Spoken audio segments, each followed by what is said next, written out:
అల్లు శ్రీనివాస్ ప్రారంభోత్సవ కార్యక్రమానికి ఆహ్వానించి ఇంత మంచి కార్యక్రమాన్ని ఏర్పాటు చేసి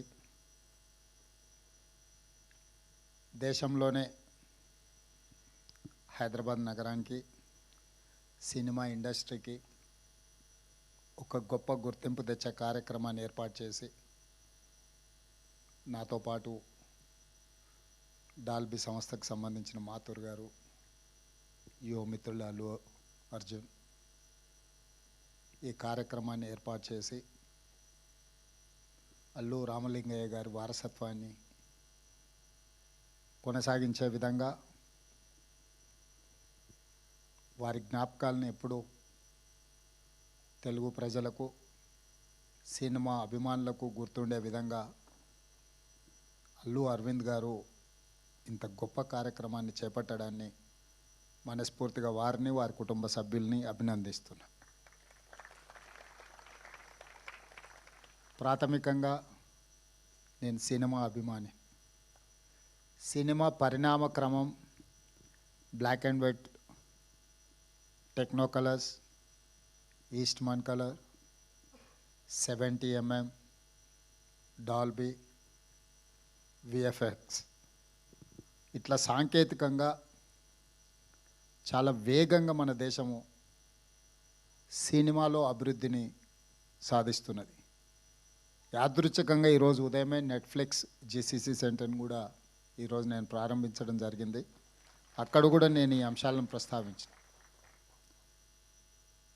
ఒక బాహుబలి, ఒక కల్కి, ఒక అరుంధతి డిజిటల్లీ సౌండ్ అంటే ప్రేక్షకులను కట్టిపడేసే విధంగా సాంకేతిక నైపుణ్యంతో సినిమా తీసినా దాన్ని ప్రదర్శించడానికి థియేటర్లు లేకపోతే ఆ సాంకేతిక నైపుణ్యం అనేది మనకు నిరుపయోగం అవుతుంది. 3D మూవీస్ అయినప్పుడు షార్క్ ఇట్లాంటి మూవీస్ వస్తే చాలా వింతగా ఆ కాలంలో చూసేవాళ్ళం. ఇంత పెద్ద థియేటర్ ఈ మధ్యకాలంలో నేను చూడలే. ఒకప్పుడు మా younger days, college days we used to go Devi, ఆ తర్వాత వచ్చిన మహేశ్వరి, పరమేశ్వరి ఇట్లాంటి థియేటర్లు పెద్ద స్క్రీన్లు చాలామంది ఆడియన్స్తో చూడడానికి అవకాశం ఉంది. గోయింగ్ ఫార్వర్డ్ చిన్న థియేటర్లు, మల్టీప్లెక్స్ రావడము, 60 మంది, 100 మందితో, 200 మందితో సినిమా చూడడము, ఆ ఫీల్ అనేది మిస్ అయిపోయినాం. ఇప్పుడు మళ్ళీ ఈ డాల్బీ థియేటర్ ఐ థింక్ మరి 500 సిట్టింగ్ కెపాసిటీ, 700 సిట్టింగ్ కెపాసిటీ ఉండొచ్చు అనుకుంటున్నాను. ఇది ఇంతమందిలో కూర్చొని సినిమా చూస్తే ఆనందమే వేరు. ఎందుకంటే ఆడియన్స్ యొక్క రియాక్షన్ అనేది వీ కెన్ ఫీల్ డైరెక్ట్లీ. ఇట్లాంటి థియేటర్ టెక్నికలీ సౌండ్ ఇంత ఒక మంచి థియేటర్ని ఇక్కడ వీరు చేయడం, దీని వెనకాల చెన్నై నుంచి ఇండస్ట్రీ ఆంధ్రప్రదేశ్ హైదరాబాద్కి తరలించినప్పుడు ఆనాడు ఎన్టీ రామారావు గారు, నాగేశ్వరరావు గారు, రామనాయుడు గారు, అదేవిధంగా సినిమాలో అడ్వెంచర్స్ చేయాలి అని అంటే ఆ రోజుల్లో పద్మాలయ స్టూడియోస్ నటశేఖర కృష్ణ గారు cinema adventures first colour movie తీయాలన్నా, 70mm మూవీ తీయాలన్నా రకరకాల experiments, adventures with lot of efforts ఆ రోజు కృష్ణ గారు చేసేవాళ్ళు. కృష్ణ గారు ఒక సంవత్సరంలో 15-16 సినిమాలు హీరోగా నటించి రిలీజ్ అయిన రోజుల నుంచి ఇప్పుడు 5-6 సంవత్సరాలకు ఒక సినిమా తీసే పరిస్థితి వచ్చింది. ఎందుకంటే నేను కృష్ణ గారి అభిమానిని కాబట్టి అన్ని వివరాలు నాకు తెలుసు. మేము అన్ని లెక్కలు పెట్టి వాదించేవాళ్ళం. నేను వనపర్తిలో చదువుకునేటప్పుడు సినిమాలు అక్కడ రిలీజ్ అయ్యేటివి కాదు. అయితే హైదరాబాదు లేకపోతే కర్నూలు ఇట్లా కొన్ని ప్రాంతాల్లోనే సినిమాలు రిలీజ్ అయ్యాయి. మొదటి రోజు చూడాలంటే వనపర్తి నుంచి కర్నూలు 100 కిలోమీటర్స్ లారీలో ప్రయాణం చేసి సినిమా చూసి వచ్చేవాడిని నేను. అంటే అప్పుడు బస్సులు ఫ్రీక్వెంట్గా ఉండేది కాదు. సినిమా టైంకి వెళ్ళి మళ్ళీ సినిమా చూసి మళ్ళీ వెనక్కి రావాలి అంటే లారీలు, హైవేస్లో ఎక్కువ లారీలు పోతూ ఉంటాయి కాబట్టి లారీ ఎక్కిపోయి మేము ఫ్రెండ్స్ కాలేజీలో ఉన్నప్పుడు సినిమా చూసి మళ్ళీ సెకండ్ షో సినిమా చూసి వెనక్కి వచ్చేవాళ్ళం. సో సినిమా అనేది మధ్యతరగతి వాళ్ళ మీద అత్యంత ప్రభావితం చూపిస్తుంది. మన లైఫ్ని ఇన్స్పైర్ చేస్తుంది. మన లైఫ్లో కొన్ని డెసిషన్ తీసుకోవడానికి కూడా సినిమా ఇండస్ట్రీ, సినిమా కథనాలు, సినిమా ప్రభావితం చేస్తుంది. సినిమా అనేది ఒక కమర్షియల్ ఎలిమెంటే కాదు, సినిమా అనేది ఒక సోషల్ యాంగిల్లో అత్యంత ప్రభావితం చూపించగలిగిన ఇండస్ట్రీ. సినిమాను క్యాజువల్గా మనం తీసుకోవాల్సిన అవసరం లేదు. It is going to influence on our lives. It is we have to recognise cinema as a industry. Telangana రాష్ట్ర ప్రభుత్వం ఐటీ, ఫార్మాతో పాటు సినిమా ఇండస్ట్రీని కూడా ఒక గొప్ప పరిశ్రమగా తెలంగాణ రాష్ట్రాన్ని అభివృద్ధి చేసే దాంట్లో దీన్ని ఒక భాగస్వామ్యం చేయాలనేది మా ఆలోచన. నేను చాలా సందర్భాలలో చెప్పిన, ఎట్లయితే హైదరాబాద్ నగరాన్ని బెంగళూరు, ఢిల్లీ, ముంబై, చెన్నై నగరాలతో మాకు పోటీ లేదు, మాకు role model China, South Korea, Japan, Singapore అని ఎట్లయితే చెప్తున్నో, టోక్యో, సింగపూర్, న్యూయార్క్ నగరాలు మాకు పోటీ అని ఎట్లయితే చెప్తున్నానో, ఎవరైతే మాకు రోల్ మోడల్సో మేము వాళ్ళతోనే కాంపీట్ చేయదలుచుకున్నాం. తెలుగు సినిమా ఇండస్ట్రీ కూడా పక్కన కోలీవుడ్తోనో లేకపోతే శాండల్వుడ్తోనో లేకపోతే బాలీవుడ్తోనో కాదు, we have to compete with Hollywood. Hollywood movie చూడడం కాదు, హాలీవుడ్ మూవీ కూడా ఇక్కడ తీయాలి, ఇక్కడ ప్రదర్శించాలి. ఇక్కడ టెక్నాలజీ, అందుకే ఈరోజు నెట్ఫ్లిక్స్ ఓపెనింగ్ అప్పుడు కూడా ఐ టోల్డ్ దెమ్, మీకు ఏం కావాలన్నా మా గవర్నమెంట్ 100% సపోర్ట్ చేస్తుంది.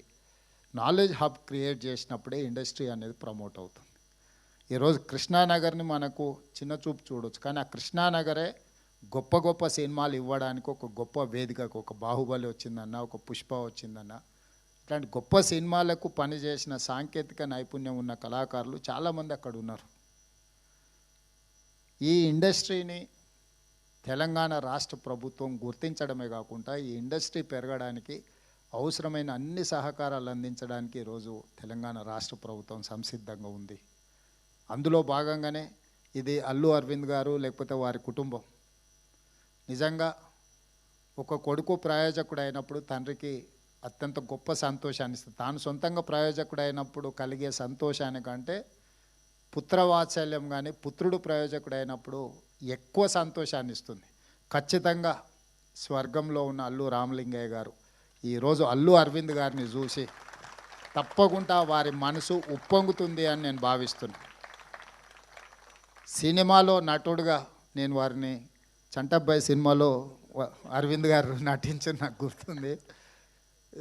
సో వారు నటుడుగా కాకుండా పరిశ్రమలో ఒక ఇన్స్టిట్యూషనలైజ్ చేసిండు, ఒక వ్యక్తిగా కాకుండా ఒక సంస్థగా గీతా ఆర్ట్స్ కానీ కుటుంబంలో ఇప్పుడు అల్లు అరవింద్ గారు ఏదైతే బన్నీని, అల్లు అర్జున్ని లేకపోతే శిరీష్ని చూసి సంతోషపడుతున్నాడో, అంటే ఆయన సక్సెస్ కంటే కూడా ఆయన పిల్లల సక్సెస్ని ఆయన ఎంజాయ్ చేస్తున్నాడు.